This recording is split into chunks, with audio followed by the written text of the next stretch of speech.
All right, welcome once again to our 5:45 public meeting. I'd like to take this opportunity to call the meeting to order. And we have already done the land acknowledgement. It was read out at our earlier public meeting this evening. And so members of council, any disclosure of pecuniary interest on the agenda is presented to you. Hear none. And so the introduction and purpose of our meeting today is to hear public comments on a zoning bylaw amendment application for the property located at 13554 Riverside Drive to permit an additional residential unit, also known as an ARU. And so I'll call upon our manager, Mr. Jeffrey, to summarize the application and the report and recommendation. Thank you, Mr. Mayor. This is the second of three public meetings tonight that pertain to additional residential units, or ARUs in short. And as I noted at the previous meeting, the province is taken a clear position on the promotion of ARUs in an effort to be part of the solution of addressing the housing affordability crisis and to accommodate changing demographics such as an aging population. There are nuances to each one of these three proposals tonight that make it difficult to establish general provisions that would permit them as of right, but that's what's coming in the future. At some point in the future, we'll be bringing a rezoning application, a housekeeping amendment back to establish general provisions that would address these and allow them as of right. But for the time being, we have to hold these public meetings to consider rezonings to permit them. And the subject of this rezoning, if we can go to attachment 1, is a 0.32 hectare lot outlined in red on the screen on the north side of Riverside Drive, about 65 meters east of Christie Lane. It's currently occupied by a 2-story dwelling and a detached garage and a shed. The surrounding area, which is shown on attachment 2, is predominantly low-density residential, highlighted in yellow. To the west, there is a retirement facility, and then the green is, of course, North and South Lakewood Park. The proposal tonight is to demolish those existing buildings and replace it with a new 2-story single-unit dwelling, which includes an attached 2-story garage that would contain the ARU in the 2nd story. That garage is connected to the dwelling by a breezeway. And the footprint of the garage, and if we go to the next slide, please. This is the floor plan of the ARU, but the footprint of the dwelling that's being proposed is a 3,000 or 50,000 square foot dwelling that includes a wraparound porch. The garage consists of the first floor of a 4-car garage serving both the main dwelling and the ARU. And then there's the ARU that you see before you, the floor plan of what you see before you, which is 1,017 square feet in area. And it consists of 1 bedroom, a bathroom, a living room, and a dining and kitchen area. All utilities and services for the proposed ARU and dwelling will be provided through the existing service connections. The property is currently zoned R1, residential type 1 zone R1, and it's proposed that it be changed to a site-specific R1 zone to permit that ARU above the garage. As noted earlier tonight, there are a number of supporting policies in the provincial policy statement that encourage additional dwelling units. The County of Essex official plan, again, encourages intensification in existing settlement areas such as this, and also allows for second dwelling units, but leaves it up to the local official plan to establish detailed policies pertaining to provisions related to where they're to be located, their size, and their setbacks and that sort of thing. The Tecumseh official plan designates the property residential, and we should maybe quickly go through attachments 5A to 5D, which provide sort of a better understanding of what this ARU is going to look like, and along with the new house. You can see the top is the northern facade, so you're looking from Lake St. Clair, looking south toward Riverside Drive. The house is on the left, the garage is on the right, and you can see where the ARU is to be located. The bottom is looking south. or sorry, looking north from Riverside Drive. Next slide, please, 5B. Again, this is the view from the eastern facade and the western facade of the proposed development.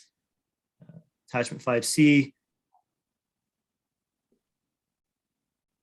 So this shows the current designation of the property, and that's where I left off on with respect to the Tecumseh official plan. It's designated residential, as you can see. It's in yellow, and it's surrounded or it's highlighted or surrounded in red, outlined in red.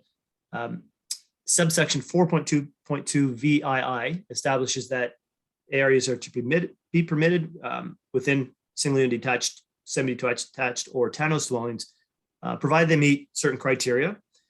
And again, quickly, those criteria that the gross floor area is equal to or less than the gross floor area of the primary dwelling, that the dwelling fronts on and has access to a municipal road, that there are full municipal services with no servicing constraints, and that adequate off-street parking is provided.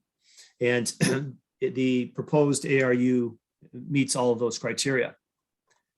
The amendment procedures then provide additional criteria to consider when council's considering a zoning bylaw amendment, and that's the degree of conformity of the plan and the consistency with the PPS, the need for the use, the compatibility of the proposal with the surrounding land area, and the ability of the town's infrastructure and transportation system to accommodate the proposal. And once again, the subject ARU meets those criteria. And then finally, we've evaluated this proposal against the draft guidelines for ARUs and have found that it meets in every regard those draft guidelines. So, Mr. Mayor, having stated that, we believe that this is consistent with the PPS and it conforms to the county official plan and to the town's official plan. And we're here tonight just to hear if there are any concerns or comments from interested stakeholders or any questions that council may have. If there are none, we can come back to council with a zoning bylaw amendment at the next council meeting. If there are some issues that need to be addressed, we will do a follow-up report indicating how those would be addressed along with the draft bylaw. Okay, thank you very much, Mr. Jeffries. And with us, we have David and Tricia Hollowell. The applicants are here, and I don't know if there's any other comments that you certainly want to bring to council at this stage here. If not, and then I'll certainly ask council if they have any questions to certainly our planner, Mr. Jeffries. Yeah, I don't think we have much to add other than like this. The purpose of this, just for color, I guess, is to bring my mom, Trisha's mother-in-law, move her into our house to she's getting older, and we thought it'd be nice to, that's the purpose of us doing this. Well, I hope my kids remember me at, like that. Yeah.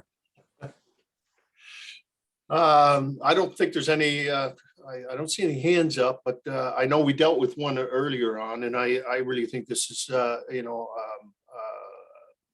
and I did allude to that to the previous folks. It's the ability to give independence on aging parents, or given independence on disabled children that otherwise would either be in other facilities and so forth. So, and it also aids in the crunch for providing different housing stocks and different opportunities for communities. And we all know there's a very, very chronic shortage of supply, and so it's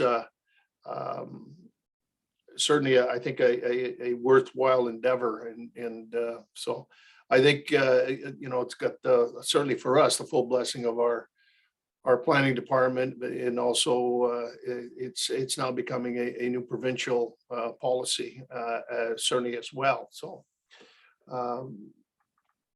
so with that, I certainly don't have any issues, and certainly in that regards. And so I'll pass it on to other members of council if they, so wish to ask questions, or if they have any comments to both either Mr. Jeffries or Mr. and Mrs. Hollowell.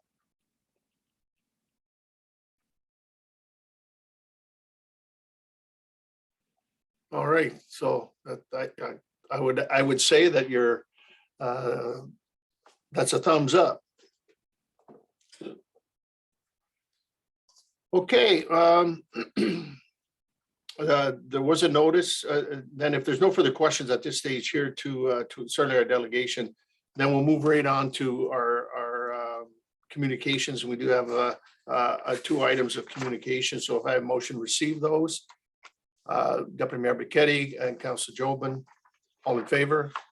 Opposed, if any, that is carried. And I believe, Mr. Jeffrey, same as we alluded to the previous delegation, that this would be brought forward with the full report support on our April meeting. That's correct, Mr. Mayor. Okay. And so then, members of council, if I could have a report that the zoning bylaw amendment proposed additional residential unit at 13554 Riverside Drive, scheduling of a public meeting. Motion to receive that report. Councilor Tonio and Councilor Houston. All in favor? Opposed, if any, that is carried.